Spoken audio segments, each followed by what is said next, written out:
also come some high wind gusts. They will be up to around 35 miles per hour on Monday, and even tomorrow will be breezy as well. And cold air will be settling in after that rain on Monday, and the Arctic blast taking over January 8th through 12th with well below normal temperatures. I'll have more details on the forecast coming up tonight on News Channel 6 at 10. Hi, I'm Mary Morrison with In Sunday and Monday, and then maybe even a slight chance of some winter weather late next week. I'll have the latest on that coming up. Now at 10, Richmond County Sheriff's Office has 100 new employees to keep Augusta safe. We'll tell you what new Sheriff Eugene Brantley has in store for the county. And one person's debris is another man's treasure. How an artist is transforming debris from Helene into something that can bring light to a community. We'll have the story as your news at 10 starts now. Live from Television Park, this is WJBF News Channel 6 at 10 on MeTV.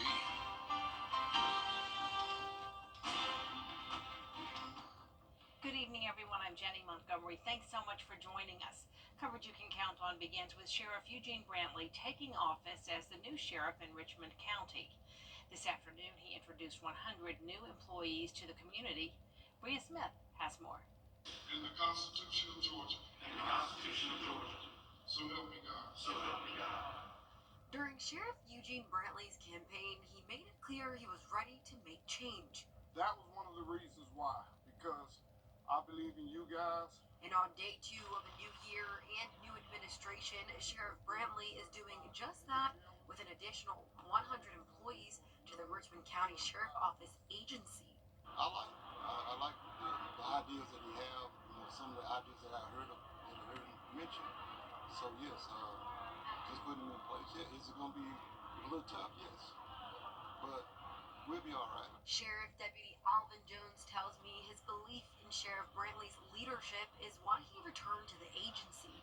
I worked with the new sheriff as with his deputies and stuff like that. So I worked with him previously. So he's a honest man. He's an honest man. I've worked around with him. So I think the new administration will be real good. And it's the sheriff's actions that make others believe he'll help to make the community a safer place. I started my career here back in 2016, so coming back with the new administration and their belief in giving back to the community and trying to help the community become a better, safer place for the citizens, so I came back. With a new sheriff in town, that means a new logo or two. What better way to get back to the basics than saying, hey, we're here to protect and serve. And that's good enough for me. It don't have to be about Eugene Brantley, but it's about the citizens and the people we represent out there to help make our city a little safer. Richmond County Sheriff Office employees will begin their duties Monday, January 6th. In Augusta, Bria Smith, WJBF News Channel 6. The new year is starting like the old one ended for Augusta's city cemeteries. These city facilities remain falling trees. A somber mood in southwest Georgia as President Jimmy Carter's hometown mourns his death. There are reminders of his connection to this community everywhere, not just the national historical markers you see when you start to get close to Plains, but the local signs and symbols and sentiments that let you know he's beloved there. It is amazing because, he's just an amazing individual in so many ways. And I think to many people that did not grow up in Plains and live in Plains their entire lives, it may seem surreal to walk by the former President of the United States and say, "Hi, Mr. Jimmy, how are you doing today?" And him respond and smile and just talk and be himself. But that's the way it is in Plains, Georgia. That was normal for us. Mayor Recker and other local leaders getting set for the spotlight to shine once again on Plains in the coming days as the Carter family is arriving today and tomorrow. It's time now to take a quick check of the forecast with our chief meteorologist, Jennifer Tracci. Well, Jenny, it's already very cold out there. We have completely clear and dry conditions. Your taking a look at our Terry Lambert Hyundai Skyview cam in Aiken.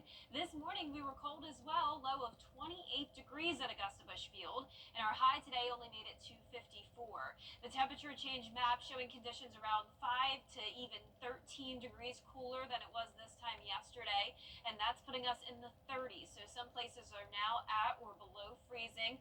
Aiken below at 31, Swainsboro a bit warmer at 37, and right at the freezing mark in Barnwell sitting at 32.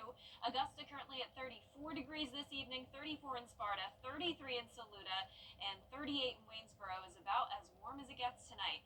Dew points are low tonight in the 20s, so we definitely have some dry air in place, and the winds are completely calm. So every time that we have calm winds, the temperatures always fall pretty drastically, and the winds are calm since high pressure is centered right over the CSRA. Now the winds will start to pick up the pace again tomorrow. Notice we have a cold front knocking on our door. No rain associated with this front, but we will see a little bit of cloud cover tomorrow. Winds will still stay calm, but by the afternoon, that's when you'll notice a breeze. Temperatures tomorrow in the upper 20s to low 30s, and then looking ahead here, notice we'll have a nice sunny day on Saturday, but it gets even cooler. High of only 51 degrees, lows in the upper 20s, and then on Sunday we'll start to track some rain. I'll have a look at the futurecast for that coming up, but back to you, Jenny. All right, thank you. And with the cold temperatures on the way, local organizations are working together to make sure the homeless are warm and safe. In Aiken, the Salvation Army and other nonprofits are working together as the need this time of year is greater than ever. We also have more information on available resources on our website, WJBF.com. It's been 3 months since Hurricane Helene hit our area, and many are still dealing with debris. Isabella Moody was able to speak with people who are making the best of the circumstances.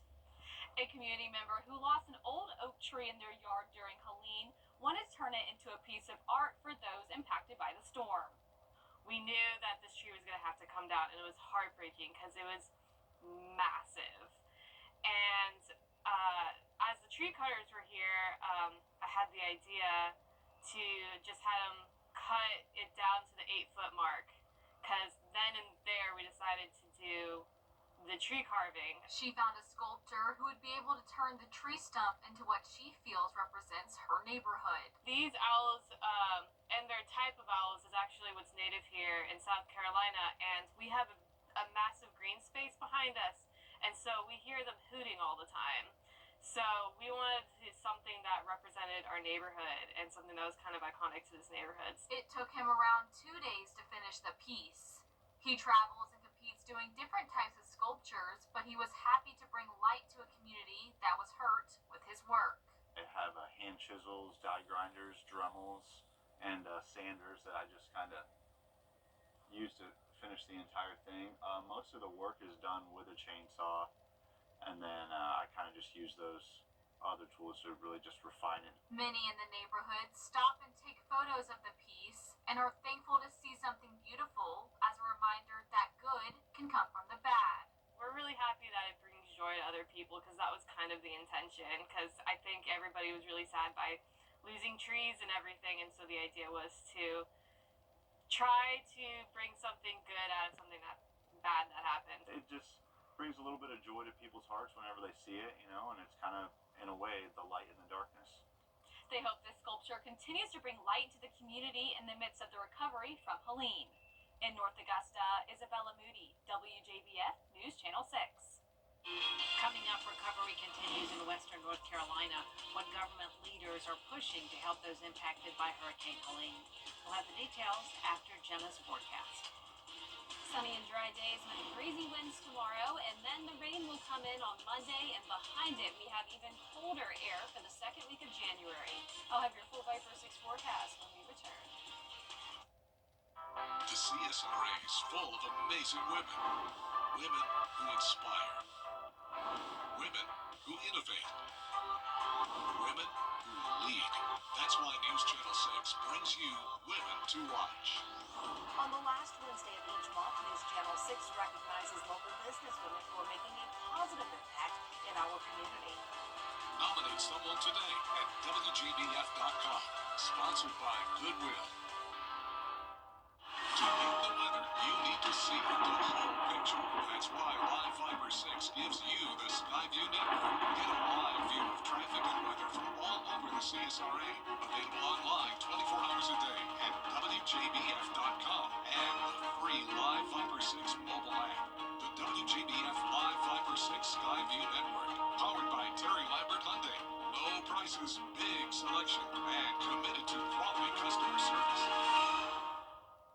Everyday, ordinary people in the CSRA do extraordinary things to serve our community.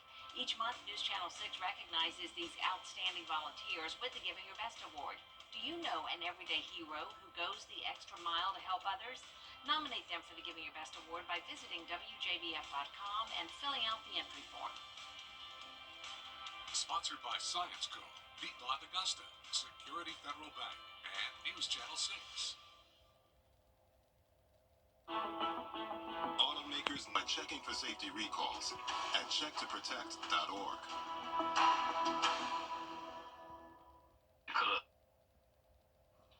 Now, your most accurate forecast with WJBF Live Viper 6. Welcome back. Here's a look at our Terry Lambert Hyundai Skyview Cam in Swainsboro now. Dry and clear conditions, sitting at 34 degrees in Augusta. We have calm winds, dew points are in the 20s, and visibility is okay. So in order to see fog, we would need some moisture, and that's definitely not the case tonight. It is just bone dry and bone chilling cold, with temperatures now at or below freezing in a lot of places. Aiken, you're at 31, 34 in Sparta, 36 in Sandersville, Saluda at 33, and 35 in Sylvania. Things are about to change slightly, though, tomorrow as this cold front comes through. That'll bring us some cloud cover and the breeze by tomorrow afternoon. So notice at 7 o'clock in the morning, we'll be around 29 degrees. Winds will still be calm, so no wind chill issue. But then as we go into the afternoon, we will have a breeze up to around 15 miles per hour sustained as our highest temperatures get into the upper 20s. Wind gusts in the upper 20s as well, so anywhere from around 25 to 30 miles per hour for a Friday. Winds will settle down this weekend, but then they shoot right back up to 35 miles per hour on Monday. So that will definitely be a windy day for us, along with the 60% chance of rain, primarily on Monday morning. So let's take a look at it now on our long-range futurecast. Sunday morning looks dry, so good news when you're headed out to church early in the morning. But later on, say around 2 o'clock in the afternoon, you may see a little bit of light rain coming in. All of it very light, so not a big issue for your Sunday plans. Then as we go into Monday, pretty early on, this is 7 a.m., we will see that line come through. So this is the cold front passage with scattered showers along it. And then notice the blue up in Tennessee and maybe even into North Georgia. So there will be some snow on the backside of this front, but not for our area. And the reason why is because of the warmer temperatures. So we'll be in the upper 20s for now through the weekend, but then notice we go all the way up to 42 on Monday morning. And that's a key factor in our forecast because that will help to prevent us from seeing any freezing rain. Now, once the cold front comes through, we will drop back to below freezing temperatures, and it's a 100% chance that we will be below normal for that second week of January, primarily next Wednesday through Sunday. That's when we'll have the coldest air of the season. At that point, a harsh wind chill will be possible and even a low chance of a winter mix. Now, keep in mind, we're still around 8 days out, so if we were to see some snow or any type of winter weather, it would likely be next Friday. So at this point, we still are just recognizing patterns.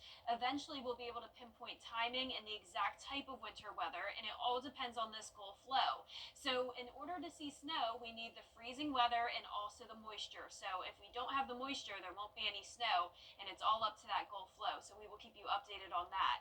Our lows tonight will be in the upper 20s. Highs tomorrow will be in the mid to upper 50s, and that 10-day forecast showing a nice sunny start to the weekend. More clouds with a few showers on Sunday and into Monday. Then back to sunshine Tuesday of next week with the big cool down, going from 60 degrees Monday to 48 on Tuesday. That is a dramatic drop. All right, thank you.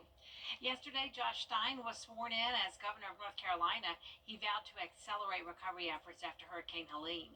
5 executive orders were announced to put his plans into motion.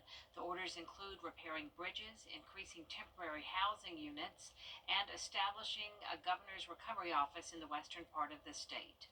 The road ahead of us is long, but we are in it for that long haul.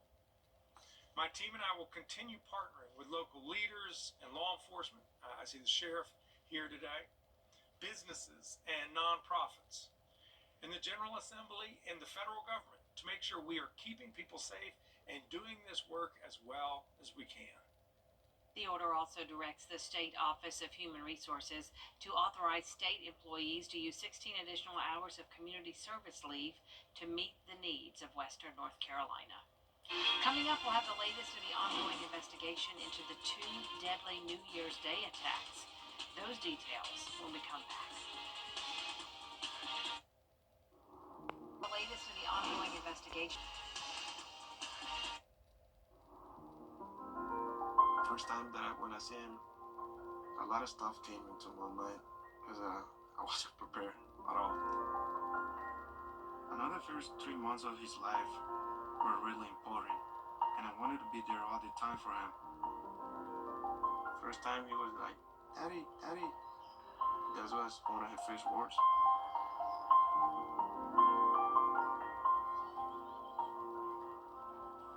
He grew up so quick. He just surprised me every day. He's really smart. I really think he can be an astronaut, president. But I'm gonna support him wherever he wants to be. Whether he wanna be a photographer, musician, whatever. As a father, I guess you don't focus on you. I put himself first. That's what a dad does. What kind of future do you want? You have to visit WJBF.com and fill out the nomination form. Celebrating Black Excellence 365, only on News Channel 6. Now, WJBF sports coverage you can count on. The Georgia Bulldogs squared off against the Notre Dame Fighting Irish in the All-State Sugar Bowl with a trip to the college football playoff semifinals on the line. A defensive battle to start the game. No score in the first quarter. In the second, Gunnar Stockton launches a deep pass to Arian Smith, who's brought down at around the 10-yard line. But they'll have to settle for a field goal to make it 3-0 Dogs. Then Stockton, right before halftime, loses the football. Notre Dame recovers, and then offensively they capitalize. Riley Leonard finds Bo Collins. Then in the third quarter, Georgia trying to mount a comeback of some sort. Stockton finds Cash Jones down the sideline. He stumbles his way into the end zone. However, Georgia falls to Notre Dame 23-10, ending their season in the quarterfinals. The Dogs ended a 7-game postseason winning streak, but the seniors, though, they finished out their careers 53-5 with a pair of 2 national championships and SEC titles. It takes nothing away from these men on the stage and the seniors that are part of this class. I mean, absolutely incredible. I just told them what they went through this year and what they played and how they played, the resiliency, the injuries that we've had, and to win an SEC championship, which I have so much respect for our conference, and to win some of the comeback games they won and never quit, even in this game. And over to women's basketball, the South Carolina Gamecocks opened up SEC conference play. They traveled to Missouri for an evening matchup. In the first quarter, Missouri misses the layup, so South Carolina, they push the pace in transition. Ashlyn Watkins gets the bucket to go, no problem. Then, jumping to the second quarter, it's Joyce Edwards who hits the running floater to extend their lead. Then, in the third quarter now, Chloe Kitts, she dishes it out to Tahina Paupau, who drains the three-pointer. The Gamecocks pick up the first conference win on the season, 83-52. And lastly, Border Bowl tickets are still on sale. The CSRA's best high school football seniors from both Georgia and South Carolina will play at Strom Thurmond. Kickoff is set for Saturday, January 11th at 1 p.m. Tickets are $10 in advance and $15 on game day. Head on over to our website, WJBF.com, for more details. That'll do it for sports. We'll be back. January 3rd. Welcome to Nissan. Are you interested in test drive? Absolutely. There's the all-new Kicks, the new V6 powered Frontier, and the Nissan Rogue. Consumer Guide's Best Buy 10 years in a row. Finished with all your holiday shopping? We are now. Hurry in to the Nissan year-end sales event. Get 0% financing for 60 months on Rogue, one of 6 Nissan vehicles with starting MSRP under $30,000.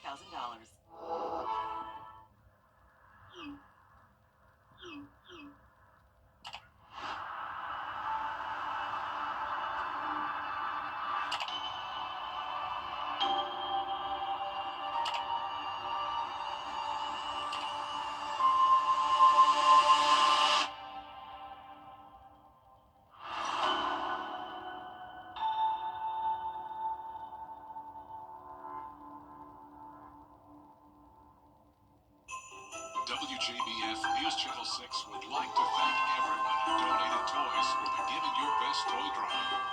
Because of your generosity, Project Life Augusta provided hundreds of local children in need with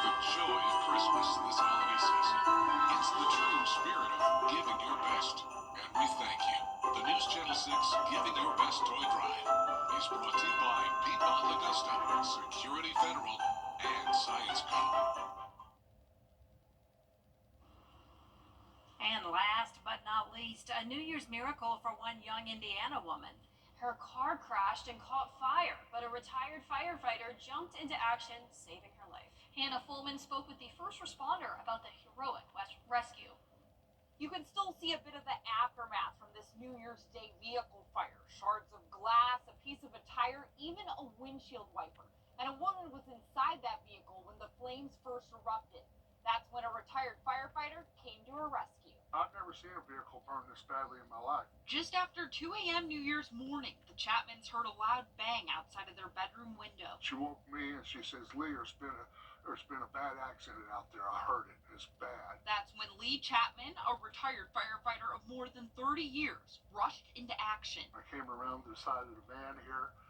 All the glass was blown out, and there's a woman kind of hunched over in the front of the vehicle toward the passenger side. And I said, we need to get you out of here. The van's on fire. She goes, "It's on fire?" I go, "Yes, it's on fire." Lee was able to open the door and get the 21-year-old out of the car. If it had been just a minute or two later, it could have been a much different story. By then, the fire had come up into the passenger. I mean, it was burning good. This thing went really quick. The woman told Lee she had been drinking and left before medics arrived. She was found a few hours later and taken to the hospital to be checked out. The biggest, most important thing to me is that young lady, she's alive. It could have been a lot different. I know she was worried about what she did that maybe caused this. That's, my message to her is, you'll get through that.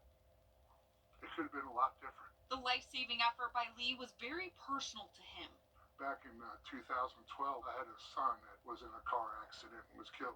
Only person in the car, and he hit a tree. When Lee went back to work after his son's death, he had one request for his supervisors. I don't want to be on the scene of another young person in a car accident. But here he is now, a decade later, saving a young woman's life, just 1 year younger than his son when he died in the crash. I don't want to see this. I'm retired now, but you know what? If it happens and if I can save a life like I did here, I'll do it 1,000 times over again. Lee is now being called a hero, and his New Year's miracle will be remembered for years to come. God placed me here. God placed me here. Reporting in Bloomington, I'm Hannah Fullman. To that story.